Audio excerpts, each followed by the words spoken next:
ఏ కనకరాజ్ కూర్చో కూర్చో కూర్చో.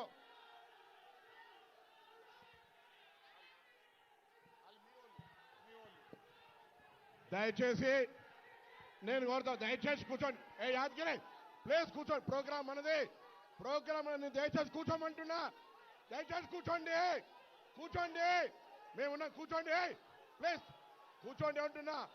కూర్చోండి, కూర్చోరా, కూర్చోండి అవునా ప్లీజ్ ప్లీజ్. గౌరవం లేదా, గౌరవం లేదా? కూర్చోండి.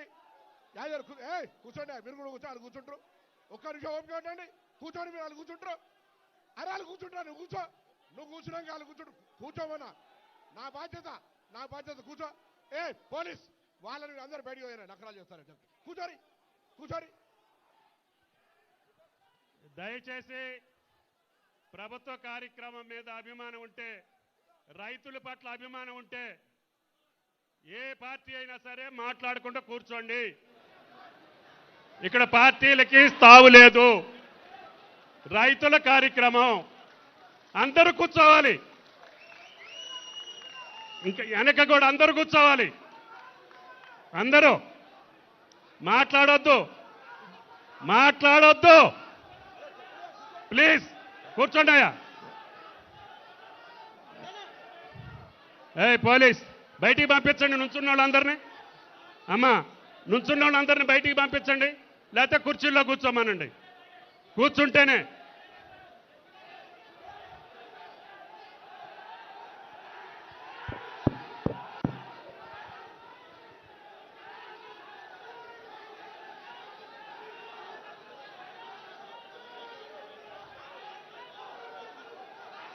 పంపించేయండి, బయటికి పంపించేయండి. దయచేసి ప్లీజ్ ఈడ మన బరాబర అలా సోదరా ప్లీజ్, మనము రైతుల కోసం ఏమైనా గౌరవిస్తే, రైతులను గౌరవించుకోవాలనుకుంటే కూర్చోవాలి.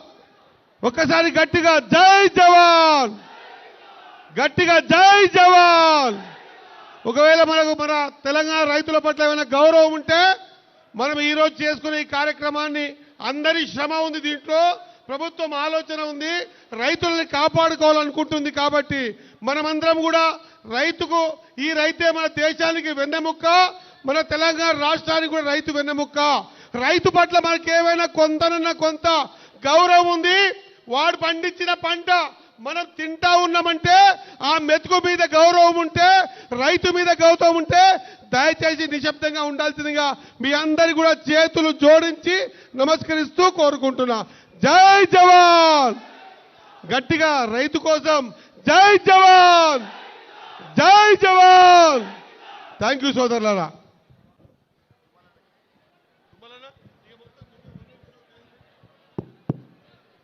కొద్ది సైలెంట్గా ఉండాలి. వచ్చిన రైతు సోదరులు, మహిళా రైతులు కూడా ఉన్నారు. ఇది తెలంగాణ రాష్ట్రానికే ఒక జీవగడ్డ అయినటువంటి ఇది మీకు దయచేసి ఈ ఆయిల్ ఫామ్ ఫ్యాక్టరీ వెనక ఎంతమంది కృషి ఉందో మేము చెప్తాం. రైతుల యొక్క జీవిత బాగు కోసం చేసేటటువంటి మహా కార్యక్రమం. నా రాజకీయ జీవితం మొత్తం కూడా ఈ కార్యక్రమం కోసమే నేను ఏ ప్రభుత్వంలో పనిచేసినా. నాకు అన్ని పార్టీల నాయకులు తెలుసు, కార్యకర్తలు తెలుసు. 45 సంవత్సరాలుగా నేను కూడా 50 సంవత్సరాలు బట్టి జైగొట్టినోడిని అందరికీ. కాబట్టి ఓపిక ఉండాలి, సహనం ఉండాలి, ఆ నాయకుడి పట్ల గౌరవం ఉండాలి, ఆ నాయకుడు మర్యాదను పెంచాలి. అది పొన్నం గారా, లేదు రఘునందన్ రావు గారా, లేకపోతే హరీష్ రావు గారా కాదు. ఆ పార్టీ మనుషులుంటే ఆ పార్టీ నాయకుడికి గౌరవం తేవాలి. ఈ కార్యక్రమం యొక్క విలువ తెలుసుకోవాలి.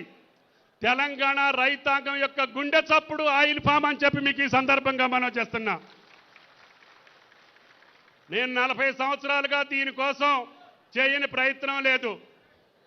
పూజ్యులు ఎన్టీ రామారావు గారు మొట్టమొదటిసారిగా మొక్క తీసుకొచ్చి పశ్చిమ గోదావరిలో పెడితే 87, 88లో ఈ రోజుకి అది తెలంగాణ రాష్ట్ర రైతాంగానికి ఒక జీవనాడి అవుతుందని చెప్పి గత ప్రభుత్వంలో కూడా నేను ఆనాటి ముఖ్యమంత్రి గారిని అడిగి నా ఏరియాలో కొత్త ఫ్యాక్టరీ నిర్మాణం చేయటం మూలాన 12,000, 6,000, 7,000 ఉన్నటువంటి ఆయిల్ ఫామ్ నేను మంత్రి మళ్ళీ ఈ గవర్నమెంట్లో మంత్రి అయ్యే రోజుకి 12,000 అయింది. అప్పుడు ఇరిగేషన్ మంత్రిగా ఉన్నటువంటి నా మిత్రులు హరీష్ రావు గారు అనేక సందర్భాల్లో నా తోటలోకి తీసుకెళ్ళి ఆయన నైట్ హాల్ట్ చేపించి పొద్దున్నే మొక్కకి తిప్పి అన్న తెలంగాణలో మనం ఆయిల్ ఫామ్ వేయాలి, ఈ వరి పంట, మిర్చి పంట, పత్తి పంట వల్ల మన రైతులు నష్టపోతున్నారు, అకాల వర్షాలు కావచ్చు, కోతులు కావచ్చు, కరువు కావచ్చు, కాటకాలు కావచ్చు, వీటన్నిటి వల్ల మన రైతును మనం రక్షించుకోలేకపోతున్నాం. 6 కాలం కష్టపడి నోటికాడికి వచ్చిన తర్వాత నిన్న మొన్న కురిసినటువంటి రాళ్లవాన వల్ల తెలంగాణ రైతు గుండె పగిలిపోతుంది. కాబట్టి ఎట్టి పరిస్థితుల్లో నా ఒక్క జిల్లా ఖమ్మం జిల్లానే కాదు, తెలంగాణలో ఉన్నటువంటి 31 జిల్లాలో ఈ పంట వేయాలని చెప్పి ఆనాడు పర్మిషన్ తెచ్చి అన్ని జిల్లాలకి కూడా కేంద్ర ప్రభుత్వాన్ని ఒప్పించి ఎకరానికి 51,000 రూపాయలు రైతుకి సబ్సిడీ ఇచ్చేటటువంటి ఏకైక పంట ఆయిల్ ఫామ్ పంట అని చెప్పి మీకు ఈ సందర్భంగా మనం చేస్తున్నా. ఈనాడు రఘునందన్ రావు గారికి కూడా మొదటి పంట వచ్చింది. అదేవిధంగా హరీష్ అన్వేషిండో లేదో నాకు తెలియదు, కానీ ఆయన కూడా వేయమని చెప్పా. మీ అందరితోటి వేయించడు కానీ ఆయన వేయలే. ఆయనతోటి కూడా రేపే మొక్కలు వేయించే బాధ్యత నాది అని చెప్పి మీకు ఈ సందర్భంగా మనం చేస్తున్నా.